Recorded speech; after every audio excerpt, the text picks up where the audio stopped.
بيتكون من 5 حاجات: الكنترول نود، المانج نودز، الانفنتوري. الكنترول نود وهي النود اللي متسطب عليها الانسبل، والنود دي لازم يكون عليه البايثون لانه معتمد بشكل تام على البايثون، فانت تقدر تنزله على اي جهاز عليه اي لينكس ديستريبيوشن او ماكس بس الويندوز حاله خاصه ما بقدرش انزل عليه بشكل مباشر، فبتحايل عليه وبنزله وبستخدمه برضه. نقدر نعمل ران لكل الكوماندز بتاعتنا عشان نتحكم في المانج نودز، وهي اللي بيتقال عليها الهوستس. بس النودز دي موجودة جوه النتورك بتاعتي بحيث ان انا اقدر اشوفها واتحكم فيها، لان لازم زي ما قلنا عشان اتحكم فيهم عن طريق ال SSH.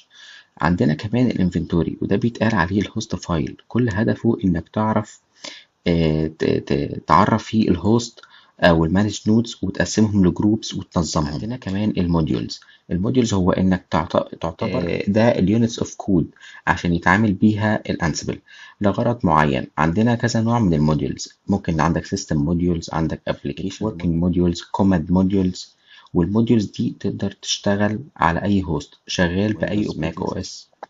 واخيرا عندنا التاسكس وهي كوماندز اللي انت عايز تعملها، يعني مثلا عايز اعمل كوبي لفايل من مكان للتاني فدي تاسك، عايز اعمل ران لسيرفيس معينه فدي تاسك. طبعا خلينا عارفين ان الانسبل تقدر تعمل كالاتي: deploying and or complex